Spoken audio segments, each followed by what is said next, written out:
Friends అందరికి నమస్కారం అండి. వీటి ధరలు మరోసారి అనేది పెంపు అన్నమాట. సో రేపటి నుంచి అమలు రాష్ట్ర వ్యాప్తంగా కూడా. సో ఆ వివరాలు ఏంటనేది కూడా వీడియోలో తెలుసుకుందాం. తెలుగు రాష్ట్రాలకు సంబంధించి చివరి చూసి తెలుసుకోండి. మరోసారి ఛానల్ వస్తే తప్పకుండా సబ్స్క్రైబ్ చేసుకోండి. చూస్తున్నారు కానీ లైక్ చేయడం మర్చిపోతున్నారు. లైక్ చేయండి. వీళ్ళకైతే వెళ్ళిపోదాం. సో ఇప్పటికే గత కొద్ది రోజులుగా ధరలు అయితే పెరుగుతూ ఉన్నాయి. గ్యాస్ సిలిండర్ ధర అనేది కూడా ఒకసారిగా కమర్షియల్ రేట్ ధరలు పెంచారు. అయితే ఇప్పుడు ప్రస్తుతం మోదీ పిలుపు అయితే ఇవ్వడం జరిగింది. అయితే ఇప్పుడు ప్రస్తుతం ఎలాంటివి పెంచారు ఏంటనేది గత కొన్ని రోజులుగా అందరూ అనుకున్నట్లుగానే ఏ క్షణమైనా కూడా ఇప్పుడు మనం వాడేటువంటి పెట్రోల్ డీజిల్ లేదే ఏది కూడా నడవదు. కాబట్టి విషయాన్ని చమురు సంస్థలు కూడా తేల్చాయి. ఈ రోజు తెల్లవారుజాము నుంచే సామాన్యుడి నెత్తి మీద చమురు కంపెనీలు భారీగా పిడివేశాయి. ఏంటంటే ఏం చెప్తున్నారంటే గత కొంతకాలంగా ఎలాంటి రేట్లు అనేది పెంచలేదు. ఉన్నట్టుండి ఒకసారిగా వాటికి రేఖలు వచ్చాయి. అంతర్జాతీయ మార్కెట్లో ముడి చమురు ధరలు అనేది బ్యారెల్ ధర పెరుగుతుంది. మధ్య ప్రాచీనంలో యుద్ధ వాతావరణం నెలకొంది. ఇక చమురు అనేది దొరకని పరిస్థితులు అయితే ఉంది.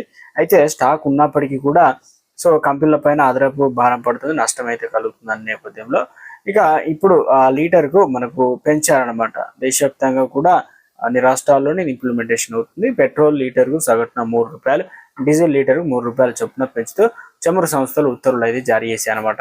ఉత్తర్వులు అయితే జారీ చేయడం జరిగింది అనమాట. ఈ పెరుగుదల సంబంధించి శుక్రవారం మే 15 తారీఖున ఉదయం 6 గంటల నుంచి అమల్లోకి రావడం జరిగింది. దీంతో వాహనదారులు పెట్రోల్ బంకులు ఉంటాయి కదా, ఆ వద్దకు వెళ్ళి కొత్తగా దర్శనమిస్తుంది అనమాట. రేట్లు అనేది ఒకసారిగా పెరిగాయి అనమాట. సో అందుకని చెప్పేసి ధరల పెంపునకు ప్రధానంగా ఎలాంటి కారణాలు ఉన్నాయంటే అంతర్జాతీయ మార్కెట్లో బ్రెంట్ క్రూడ్ ఆయిల్ ధర మార్కెట్ $110 మార్కును దాటడం.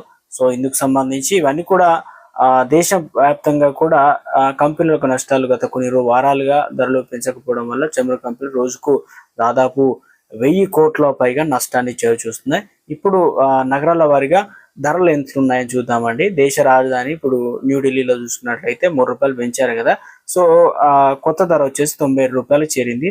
ఇక రాజధాని ముంబైలో ₹3.10 పెరగడంతో ₹106 చేరింది. ఇక కోల్కతాలో వచ్చేసి ₹3.29 పెంపుతో ₹108 అయితే పెరిగింది అనమాట. ఇక చెన్నైలో చూసుకున్నట్లయితే ₹3.10 పెంచారు, అంటే ₹103.90 అయింది అనమాట. హైదరాబాద్ చుట్టుపక్కల హైదరాబాద్ లో చూసుకున్నట్లయితే ధర అనేది ఒక్కసారిగా పెంచింది అనమాట.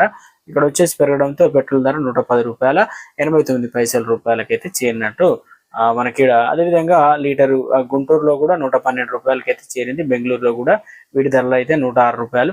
అదేవిధంగా డీజిల్ ధరలు కూడా ఉన్నాయన్నమాట. న్యూఢిల్లీలో 96 అంటే ₹90 మేర పెరిగిందనమాట.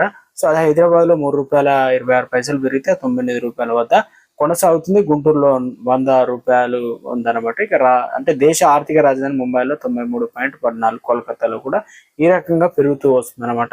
సో మొత్తానికి అయితే ధరలు అనేది మార్పులు అయితే కావడం జరిగింది. ఇక మరింత కూడా పెరిగే అవకాశాలు అయితే ఉంది. ఇప్పటికే వర్క్ ఫ్రమ్ హోమ్ ఇవన్నీ కూడా చేస్తూ ఉన్నారు కదా, పిలుపు అయితే ఇవ్వడం, ఇవన్నీ దృష్టిలో ఉంచుకొని సో రేట్లు అనేది ప్రస్తుతం అయితే ఈ ధరలు అనేది పెరగడం జరిగింది అనమాట. చూడాలి సవరిస్తారా లేదంటే ఇలాగే మరింత కూడా పెరిగే అవకాశాలు అయితే ఉన్నట్లు విశ్లేషకులు అయితే భావిస్తున్నారు అనమాట.